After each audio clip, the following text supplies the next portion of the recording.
Hello students, I am Professor Neeta Fulchand Gaikwad. Welcome in our free education channel English Master. आजच्या या lecture मध्ये आपण class 11 English textbook सिरीजचा जो lesson number 1.6 आहे, म्हणजे आज आपलं युनिट नंबर 1 आपण लास्ट लेसन पाहत आहोत. युनिट नंबर 1 चा unit number 1 we are going to finish it. So this is the last lesson number 1.6 Tiger Hills. So Tiger Hills हा जो धडा आहे तो आज आपण पाहणार आहोत. This has been written by general VP Malik. So this is an extract from the book Kargil written by General VP Malik. VP Malik यांचं लिखाण आहे आणि हे आपण मराठीमध्ये एक्सप्लेनेशन पाहणार आहोत. Do like share subscribe our channel, keep supporting. So let's check some information about General Ved Prakash Malik sir. This is the photo of him. PVSM AVSM हे त्यांचे काही ऑनर्स आहेत. Served as the 19th Chief of Army Staff of the Indian Army from the 30th September 1997 to 30th September 2000. जेव्हा त्यांचा working period होता. He was the army chief during the Kargil war. कारगिलचं युद्ध तुम्हाला सगळ्यांना आठवतच असेल. त्याच्यामध्ये त्यांनी मुख्य भूमिका पार पाडलेली आहे. He is the recipient of परम विशिष्ट सेवा मेडल, म्हणजेच त्यांना परम विशिष्ट सेवा मेडल आणि अतिविशिष्ट सेवा मेडल तसेच रक्षा मेडल यांनी गौरविण्यात आलं होतं. Kargil from surprise to victory is an account of the Kargil victory on 4th July 1996 by General VP Malik. त्यांनी कारगिलच्या युद्धावर कारगिल हे जे पुस्तक लिहिलं होतं. सो त्याच्यातून हा लेसन घेण्यात आलेला आहे. It is the finest example of how to write a report. आणि हा जो लेसन आहे तो तुम्हाला रिपोर्ट रायटिंग स्किल्स मध्ये तुम्हाला अजून एक 4 मार्काचा प्रश्न असतो, तो म्हणजेच रिपोर्ट रायटिंगचा. So how to write a report त्याचा याच्यामधून तुम्हाला थोडक्यामध्ये माहिती मिळणार आहे. He describes the event in द minutest details but without the slightest depiction of the emotional involvement he had in it. म्हणजे त्यांनी जरी प्रत्येक मिनिटाचं किंवा प्रत्येक घटनेचं जरी याच्यामध्ये व्यवस्थितपणे डिस्क्रिप्शन दिलं असेल तरी त्याच्यामध्ये इमोशनल टच आहे. त्यांनी इमोशनल जे मुवमेंट्स होते, ठीक आहे, तर त्याच्यामध्ये डिस्क्राईब केलेले आहेत. Tiger Hills is an extract from the book Kargil written by general VP Malik. Extract म्हणजेच आपण म्हणू शकतो सारांश, थोडक्यात माहिती. तर ही टायगर हिल जो हा तुमचा लेसन आहे, this has been taken by the book from Kargil written by VP Malik. So इकडे काही शब्द आहेत, त्याचे अर्थ, आणि आपण आता धड्याला सुरुवात करूयात. I have divided this lesson into 2 parts because lengthy lesson आहे. So let's learn the part 1. टायगर हिल towers majestically above all other mountain tops in its vicinity. ठीक आहे. सो टायगर हिल टावर्स मॅजेस्टिकली म्हणजेच काय की आपण ते म्हणतो ना जादूगर किंवा मॅजिक म्हणजेच काय की जादू. So Tiger Hills towers majestically above all other mountain tops in its vicinity.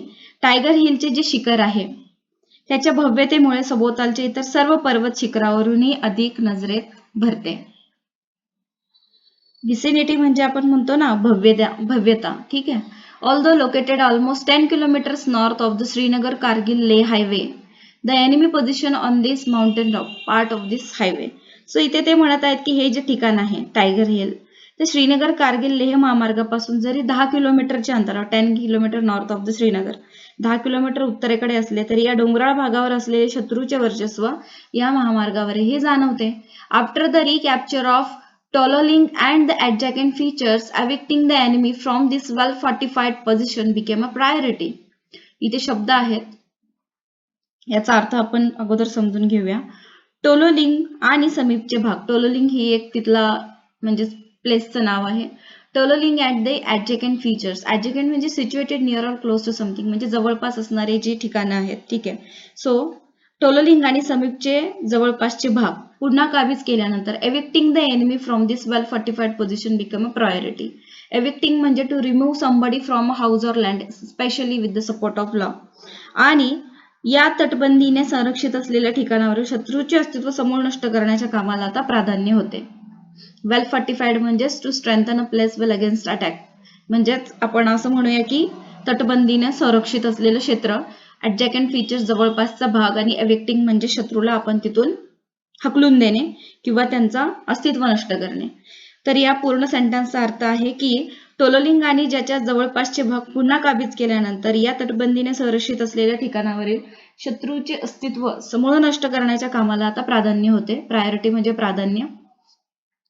As the sharp triangular top of Tiger Hill was clearly visible from the highway and appeared almost impossible to capture, the media had projected the entire episode as a national challenge Tiger हिलचा जो triangular top of Tiger Hill आहे, sharp triangular top of Tiger Hill म्हणजे Tiger हिलचा टोकदार त्रिकोणी सुळका महामार्गावरून जरी सहजपणे दृष्टिक्षेपात येत असला, ठीक आहे, clearly visible from the highway म्हणजे महामार्गावरून जरी सहजपणे दृष्टिक्षेपात येत असला तरी त्याच्यावर म्हणजेच तरी तो काबीज करणे जवळपास अशक्य वाटत असल्याने and appeared almost impossible to capture म्हणजे काबीज करायला खूप अवघड असणे. The media had projected the entire episode as a national challenge. तरीही आपले जे प्रसार माध्यम आहेत मीडिया त्यांनी संपूर्ण घटनेला एक राष्ट्रीय आव्हान म्हणून लोकांपुढे प्रभावीपणे मांडले होते. ब्रिगेडियर, आता इथे बघा, guess the meanings from the context. या धड्यामध्ये आलेले जे शब्द आहेत त्यांचे मीनिंग्स, जसं प्रोजेक्टेड म्हणजेच काय की आपण त्याला असं म्हणू शकतो की प्रोजेक्टेड म्हणजेच लोकांसमोर प्रभावीपणे मांडणे, एपिसोड म्हणजेच घटना, असाइन म्हणजेच एखाद्याला आपण जी गोष्ट करण्यासाठी सांगतो, फीचर म्हणजेच आपण असं म्हणूया की वैशिष्ट्य. Brigadier MPS Bajwa, commander 192 mountain brigade, assigned the mission of capturing Tiger Hill to 18 grenadiers, now rested and recapped after their achievements of Tololing and Hum, and to 8 Sikh, which was already deployed at its base. Mission म्हणजे a particular task done by a person or a group, a particular aim or duty that one want to fulfill more than anything else. म्हणजेच ध्येय, ठीक आहे, एक mission जे आपल्याला सगळ्यांना शब्दाचा अर्थ माहिती आहे. Brigadier MPS Bajwa, commander 192 mountain brigade यांनी टायगर हिलवर ताबा मिळवण्याची जी संपूर्ण मोहीम आहे ती टोलोलिंग आणि हम्प मधील आपल्या यशस्वी कामगिरीनंतर विश्रांती घेऊन प्रकृती सुधारलेल्या 18 ग्रेनेडियरांकडे आणि तिथल्या तळावर अगोदरच तैनात असलेल्या 8 शिखांच्या तुकडीवर पलटणीवर सोपवली. Both these units were assisted by a crack team from the High Altitude Warfare School with maximum possible artillery, engineering and other combat support. आणि सर्वाधिक तोफखाने, अभियांत्रिकी आणि इतर लढाऊ सामग्री असलेल्या हाय अल्टिट्यूड वॉरफेअर स्कूलमधील प्रशिक्षित तरबेज तुकडीने या दोन्ही युनिटला सहाय्य केलं. Throughout the last week of June 1999, 18 grenadiers probed to establish the extent of the enemy's defenses and to scout for stable the assault. म्हणजेच आता इथे बघा, guess the meaning to scout. To स्काउटचा अर्थ आपण बघूया. आता इथे सुरुवातीपासून अर्थ सांगते. Throughout the last week of June 1999, 18 grenadiers probe to establish the extent of the enemy's defences and to scout for suitable. म्हणजेच काय की जून 1999चा शेवटचा जो संपूर्ण आठवडा होता, 18 ग्रेनेडियरांनी शत्रूच्या बचावाची किंवा संरक्षणाची व्याप्ती मर्यादित करण्यासाठी अँड त्याच्यावर म्हणजे त्यांचे जे अनुकूल मार्ग आहेत त्यांची टेहळणी करण्यासाठी परिसराची कसून तपासणी केली होती. सो स्टुडंट्स, आता इथे आपल्याला काही शब्द आहेत. फॉर एक्झाम्पल, टू स्काउट म्हणजेच काय की to look or to hunt म्हणजे टेहळणी करणे किंवा पाहणी करणे आपण म्हणतो. आता इथे एक तुम्हाला क्वेश्चन दिलेला आहे. During the war soldier need to plan strategies. Find some words related with such strategies from the text. म्हणजे ज्या स्ट्रॅटेजीज असतात, जे काही आपण म्हणतो ना की प्लॅन्स असतात, आराखडे जे तयार केले जातात सैनिकांना युद्ध जिंकण्यासाठी, तर त्या स्ट्रॅटेजीज संदर्भात जे काही शब्द आले ते तुम्हाला शोधून लिहायचे.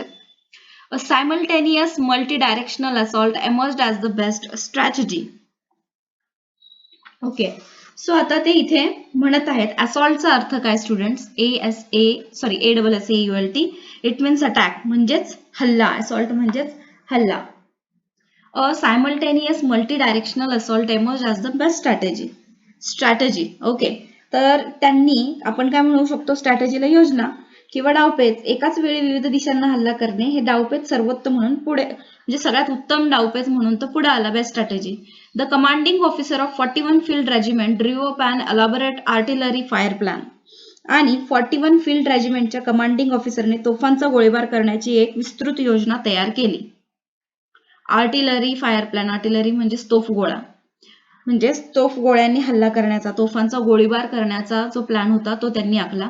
Individual guns were ranged so as to cover each objective. आणि पल्ल्यातील प्रत्येक लक्ष्य हेरण्यासाठी स्वतंत्र तोफा डागल्या गेल्या. Bofors guns were used in a direct firing role once again with inspiring accuracy. Accuracy म्हणजे आपण त्याला असं म्हणूया की अचूकता, पुन्हा एकदा प्रेरणादायक अचूकतेने थेट गोळीबार करणाऱ्या बोफोर्स तोफांचा वापर केला गेला.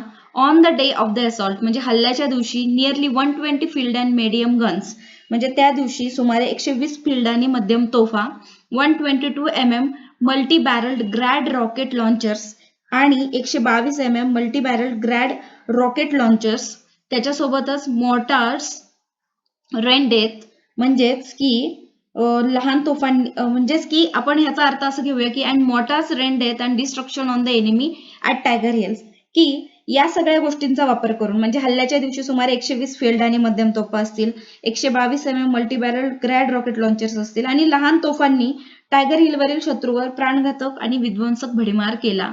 The air force 2 targeted Tiger Hill on 2 to 3 July and hit the bullseye several times during its mission.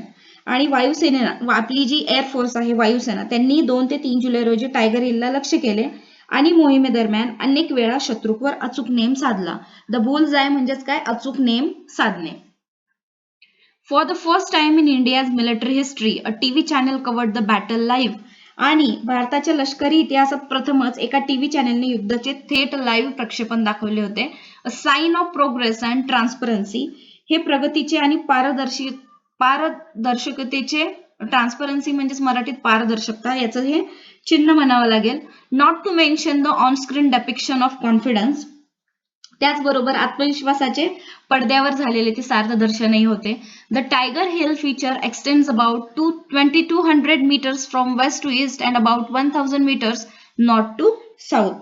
आणि टायगर हिल हे ठिकाण पश्चिमेपासून पूर्वेपर्यंत सुमारे 2200 मीटर्स आणि उत्तर दिशेकडून दक्षिणेकडे सुमारे 1000 मीटर्स विस्तारलेले आहे. The main extension is towards the west, आणि त्याचा मुख्य विस्तार हा पश्चिमेला झालेला होता. On which there are 2 prominent protrusions.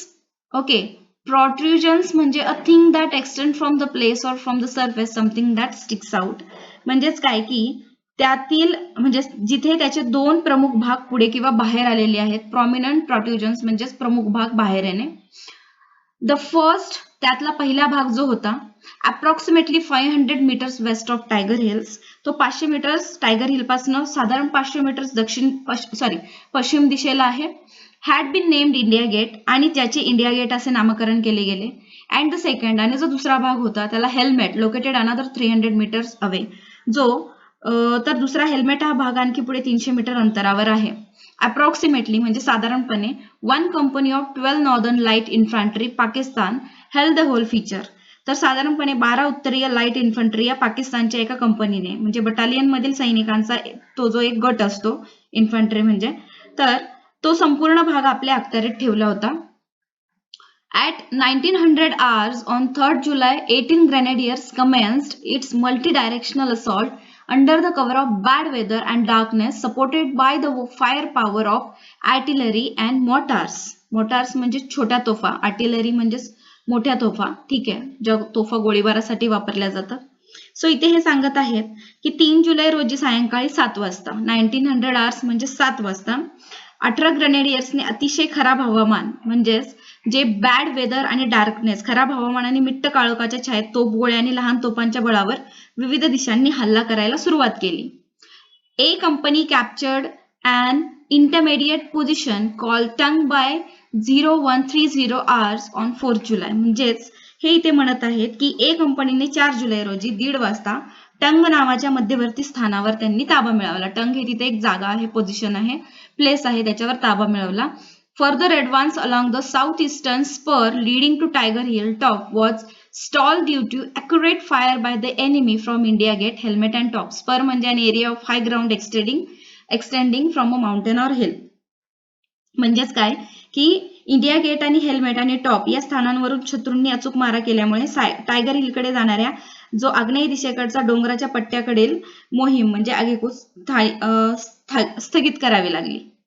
Super म्हणजेच कसा भाग की जो आपण असं म्हणूया की डोंगराच्या पट्ट्याकडील जो भाग आहे जो पर्वतापासून उंच खाली होत जातो, ठीक आहे. सो त्याच्यावर शत्रूने काय केलं, त्याच्यावर शत्रूंनी अचूक मारा केल्यामुळे इंडिया गेट, हेल्मेट आणि टॉप या स्थानांवरून शत्रूंनी अचूक मारा केल्यामुळे टायगर हिलकडे जाणाऱ्या आग्नेय दिशेकडील डोंगराच्या पट्ट्याकडील जी आगीकूच होती ती स्थगित करावी लागली.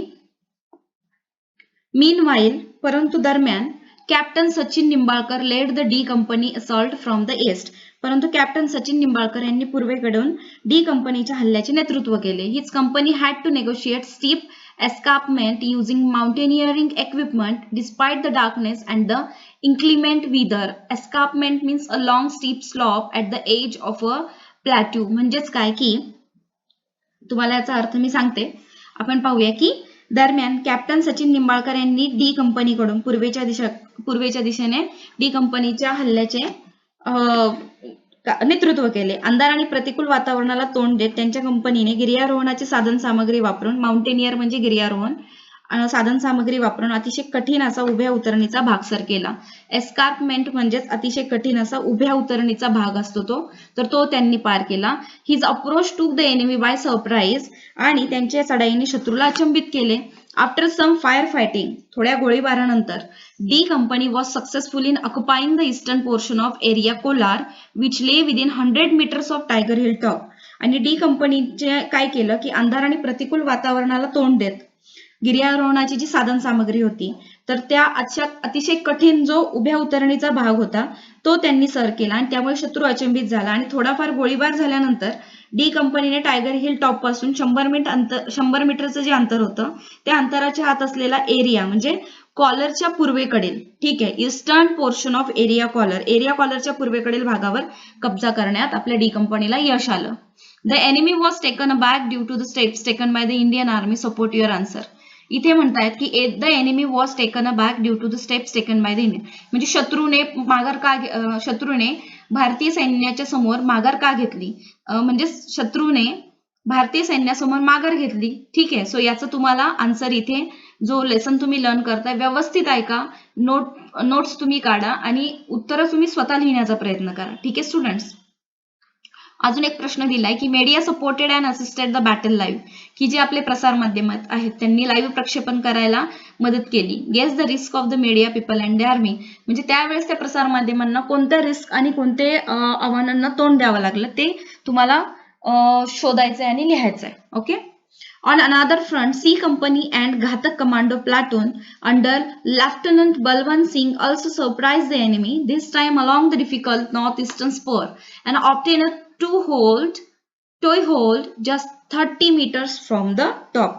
तर दुसऱ्या आघाडीवर जे लेफ्टनंट बलवंत सिंग होते त्यांच्या नेतृत्वाखाली C company, okay, C company आणि घटक या इथे एक घटक आहे, ओके, सी कंपनी अँड जो घटक या कमांडोंच्या पलटणीनेही, प्लाटून म्हणजेच पलटण, तर यांच्या पलटणीनेही यावेळी ईशान्येकडील अवघड डोंगराच्या टोकापासून केवळ 30 मीटर दूर असलेल्या वर चढण्यास सुकर होईल अशा आधारभूत जमिनीचा ताबा मिळवला आणि शत्रूला त्यांनी धक्का दिला. सो स्टुडंट्स, आता पार्ट 2 मध्ये आपण पाहणार आहोत की कशा प्रकारे आपल्या इंडियन आर्मीने टायगर हिलवर ताबा मिळवला, अजून कोणकोणती त्यांना त्याच्यामध्ये अडचणी आल्या आणि त्यांनी कशा प्रकारे सामर्थ्याने सामोरे गेले. सो ते आपण पार्ट 2 मध्ये कव्हर अप करूया. आय होप की पार्ट 1 तुम्हाला समजलेला आहे आणि काही शब्दांचे प्रोनाउन्सिएशन तुम्ही दोनदा ऐका. ठीक आहे. सो फर्स्ट जेव्हा आपण लर्न करतो की इंग्लिशमध्ये काही वर्ड्स असे आहेत की त्यांचं मराठीमध्ये प्रोनाउन्सिएशन वेगळं होतं. सो जस्ट तुम्ही थोडंसं लक्ष देऊन सगळे शब्द ऐका, सेंटेन्सेस ऐका आणि जे प्रश्न आहेत इन बिटवीन मी तुम्हाला मराठीत ते एक्सप्लेन करते, परंतु जेव्हा तुम्हाला लेसन तुम्ही लर्न करता तुम्ही स्वतःचा सुद्धा म्हणजे तुमची सेल्फ स्टडी सुद्धा असायला हवी, म्हणून मी तुम्हाला त्याचे आन्सर्स सांगत नाहीये. So you have to do your self study, स्वतः अभ्यास करा, थोडासा फोकस ठेवा आणि इन बिटवीन जे लेसनच्या मध्ये प्रश्न आलेले आहेत ते सोडवण्याचा प्रयत्न करा. सो लवकरच भेटूयात पार्ट 2 मध्ये. तोपर्यंत take care of yourself, family and friends. Thank you so much and bye.